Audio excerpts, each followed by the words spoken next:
First of all మన real star original Arjun Reddy ఆయన ఉపేంద్ర గారి మూవీ అయితే చూసేసి రావడం జరిగింది. ఎందుకు ఒరిజినల్ అర్జున్ రెడ్డి అంటున్నానంటే 25 years బ్యాకే ఉపేంద్ర గారు ఆయన మూవీస్ తో రా కావచ్చు, ఉపేంద్ర కావచ్చు, సూపర్ కావచ్చు, బుద్ధివంత, ఓం, ఇష్, తర్లేనన్మగ ఇలాంటి మూవీస్ తో ఆయన అంటే ఎందుకు చూపించినారనమాట. అండ్ ఓకే, ఇంకా ఈ మూవీ విషయానికి వస్తే బ్రో, నాకైతే మూవీ యావరేజ్ అని నాకు అనిపించింది. నేను హానెస్ట్ గా నేను చెప్తాను, అంటే కాన్సెప్ట్ అయితే ఎక్సలెంట్ గా ఉంది, ఖచ్చితంగా ఒప్పుకుంటాను. కాన్సెప్ట్ అయితే ఏంటంటే లైక్ ఎంతసేపు మన జీవితాలు మనం పక్కన పెట్టేసి మన కుటుంబ సభ్యుల జీవితాలు వచ్చేసి మనం చూసుకోకుండా మన బాధ్యతలు మనం నెరవేర్చకుండా ఈ పొలిటీషియన్స్ వెనకాల ఇలాంటి వాళ్ళ వెనకాల మన పరిగెత్తి మన జీవితాన్ని మనం నాశనం చేసుకుంటాము. వాళ్ళకేమి rich are becoming richer, poor are becoming poorer. So మీ జీవితాల్లో వచ్చేసి మీరు బాగు చూసుకోండి అనేది లైన్ అయితే బాగానే ఉందన్నమాట. లేకపోతే మిమ్మల్ని తొక్కి పడేస్తారనే మెసేజ్ అయితే బాగానే ఉంది. బట్ ఎగ్జిక్యూషన్ వచ్చేసి దే కూడా మేడ్ ఇట్ లిటిల్ బెటర్ అని నాకు అనిపించింది. ఎందుకంటే ఇప్పుడు స్క్రీన్ ప్లే వచ్చేసి కొంచెం ఉపేంద్ర గారి మార్క్, ఇంతకుముందు నేను మూవీస్ చెప్తున్నాను కదా, అది ఆ మార్క్ అయితే కొంచెం మిస్ అయింది.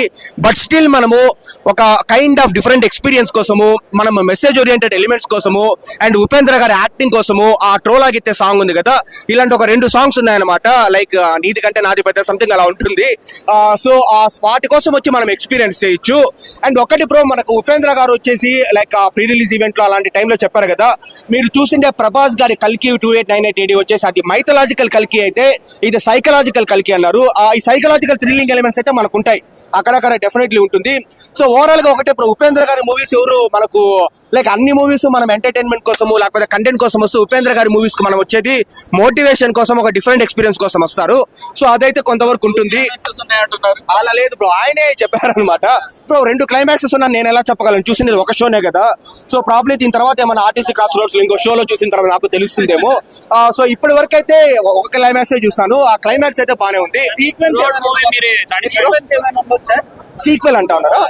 సీక్వెల్ కి అయితే ఇప్పటి వరకు అయితే స్కోప్ ఏమి ఇవ్వలేదు. ఆయన స్కోప్ ఇవ్వకపోయినా దాని నుంచి తీసుకోవచ్చు అనమాట.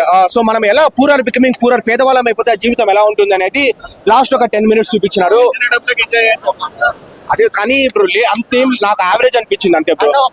సో పెట్టిండే డబ్బులకి మనకు అక్కడక్కడ కొంచెం బోర్ కొడుతుంది అనమాట. సో చాలా బెటర్ గా పెట్టిండొచ్చు. ఈ మధ్య వచ్చే కన్నడ మూవీస్ మనం చూస్తానే ఉన్నాం ఎంత ఎక్సలెంట్ గా ఉంటాయో, వాటితో కంపేర్ చేస్తే కొంచెం యూఐ అనేది లిటిల్ డౌన్ అని నాకు అనిపించింది. But still not a bad movie, it's a good average movie. Rating ఇవ్వలేను, హ్యాపీగా వచ్చి చూడొచ్చు.